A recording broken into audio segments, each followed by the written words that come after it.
2026년 8월 5일 수요일 매일 성경 묵상을 시작하겠습니다. 오늘 하나님의 말씀은 이사야 17장 1절로 3절의 말씀입니다. 이사야 17장 1절로 3절의 말씀입니다. 다메섹에 관한 경고라. 보라, 다메섹이 장차 성읍을 이루지 못하고 무너진 무더기가 될 것이라. 아로엘의 성읍들이 버림을 당하리니 양 무리를 치는 곳이 되어 양이 눕되 놀라게 할 자가 없을 것이며, 에브라임의 요새와 다메섹 나라와 아람의 남은 자가 멸절하여 이스라엘 자손의 영광같이 되리라. 만군의 여호와의 말씀이니라. 아멘. 이사야 17장은 1절의 기록처럼 다메섹이라고 하는 아람에 대한 경고의 말씀입니다. 이 당시 아수르가 나라를 확장하려는 정책을 펼치며 주변 나라를 점령하기 시작하니 그것에 두려움을 느끼던 아람은 주변 나라의 동맹을 요청하였습니다. 그리고 그 동맹 중 하나로 북이스라엘과 동맹을 맺게 되었습니다. 그러나 이것으로도 안전을 보장할 수 없으니 남유다에게도 동맹을 제안했지만 유다의 아하스 왕은 그것을 거절하게 됩니다. 문제는 거절했다는 것으로 아수르가 아닌 남유다를 향하여 자신들의 힘을 사용하기 시작합니다. 우리가 말씀을 통하여 첫 번째로 기억해야 할 것은 악한 것과 함께하는 것에 더욱 경각심을 가져야 하는 이유는 악한 것은 삶의 목적을 잊어버리게 한다는 것입니다. 본래 다메섹과 북이스라엘은 동맹을 맺은 이유가 아수르의 공격에서 자신들을 지켜내기 위함이었습니다. 그런데 남유다를 공격하는 것에 힘을 쏟으며 동맹을 맺은 그 이유를 잊어버리고 오히려 싸우지 않아도 되는 남유다와의 전쟁을 준비하며 현재의 심판을 예고받고 있습니다. 동맹이 나쁜 것이 아닙니다. 나를 지키기 위한 것은 당연하고 그럴 수밖에 없는 필연적인 모습일 것입니다. 하지만 악한 것과 함께하다 보니 당연하고 필연적인 것들까지도 목적을 잃어버리게 합니다. 그래서 동맹은 나를 지키기 위한 목적이었지만 지금은 나를 지키지 못하는 이유가 되었습니다. 우리 역시 마찬가지입니다. 우리가 살아가는 삶의 목적이 악하기 때문에 어려움을 만날 때도 있지만 전혀 악한 것이 아니었음에도 불구하고 어느 날 마주하게 된 악한 것들 때문에 목적을 잃어버려서 어려움을 만날 때도 있습니다. 우리가 믿음으로 늘 깨어 있어야 하는 이유가 여기에 있습니다. 내가 악한 것을 만들지 않아도 내가 가진 것이 악한 것에 빠질 수 있기 때문입니다. 삶의 목적을 잃어버리는 순간 내가 누리던 선한 것이 악한 것으로 바뀌어 갈 수 있는 것입니다. 그래서 오늘 1절에는 분명히 다메섹에 관한 경고라고 시작을 하였는데 3절에 에브라임의 요새와 다메섹 나라와 아람의 남은 자가 멸절하여, 즉 에브라임의 북이스라엘까지 심판을 받게 되었다고 기록하고 있습니다. 그러니 오늘 하루 악한 것이 무엇이고 선한 것이 무엇인지를 돌아보며 믿음의 삶을 살아낼 수 있길 바랍니다.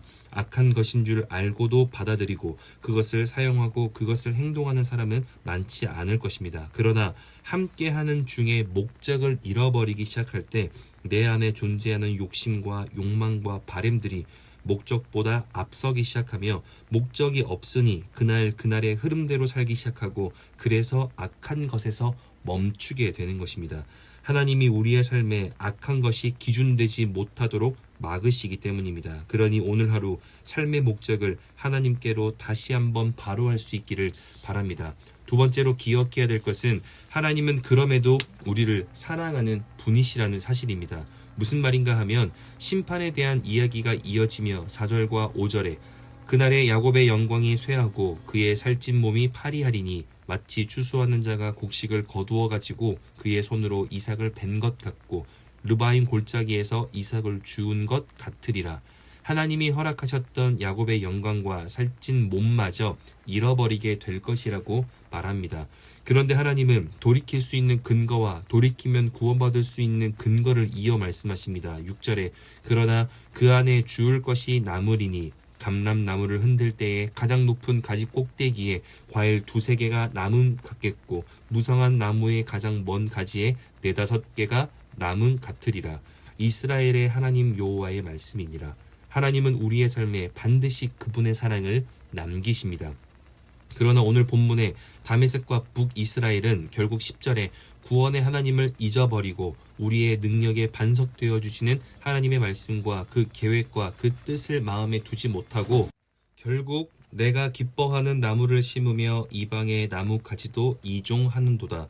즉 나와 세상을 섞어가며 하나님의 구원을 잃어버리고 나 스스로 나의 구원을 만들어냅니다. 하지만 내가 만들어낸 구원은 13절 후반절에 산에서 겨가 바람 앞에 흩어짐 같겠고 폭풍 앞에 떠도는 티끌 같을 것이라. 하나님의 일하심 속에 모든 악한 것은 흩어지고 떠돌게 될 것입니다. 이처럼 우리는 하나님을 기준 삼지 못하고 삶의 목적을 제대로 하지 못할 때 하나님이 그래도 남겨주시는 그 은혜마저 잃어버리고 하나님을 떠나 악한 것에 참여하게 됩니다. 그러니 말씀을 기억할 수 있다면 오늘 하루 이것을 확인할 수 있어야 합니다. 나는 삶의 목적이 하나님이신 것을 말로 증명하고 있는가, 삶으로 증명하고 있는가, 그리고 나는 남겨주시는 하나님의 은혜를 내 것으로 누리며 살고 있는가.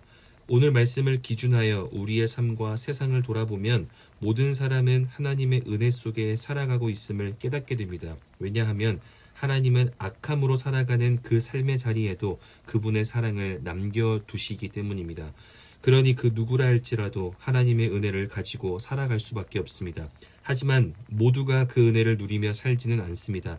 나의 은혜인지 모르고 방치하며 결국 하나님이 남기신 그 은혜는 나에게 아무런 영향을 주지 못하고 사라지게 됩니다. 그래서 우리가 그 은혜를 방치하지 않고 내 것으로 누리려면 내 삶의 목적을 하나님에게로 향해야 합니다. 고난 중에도 하나님을 기준할 때 우리의 고난은 힘겹지만 연단이라는 말로 바뀌어지고 어려움 중에서도 하나님을 기준할 때 우리의 어려움은 훈련과 성숙이라는 말로 바뀌는 것처럼 우리의 삶의 중심과 그 목적을 하나님에게로 두어야 합니다. 하나님이 목적 되시면 하나님이 그의 인생을 돌보시고 그의 인생을 이끌어 가십니다. 하나님이 목적 되어진 그 삶은 반드시 구원의 은혜를 그렇게 누릴 것이라 믿습니다. 그렇게 오늘 하루가 하나님의 은혜를 가지기만 한 날이 아니라 하나님의 은혜를 내 것으로 누릴 수 있는 그렇게 능력 있는 기쁨의 수요일 수 있기를 주님의 이름으로 축복합니다. 기도하겠습니다. 사랑이신 아버지 하나님, 오늘도 말씀으로 우리의 삶을 결단하게 하시니 감사합니다. 이사야를 통해서 말씀하신 것처럼 우리의 삶에 언제나 하나님의 은혜를 남겨주시니 감사합니다.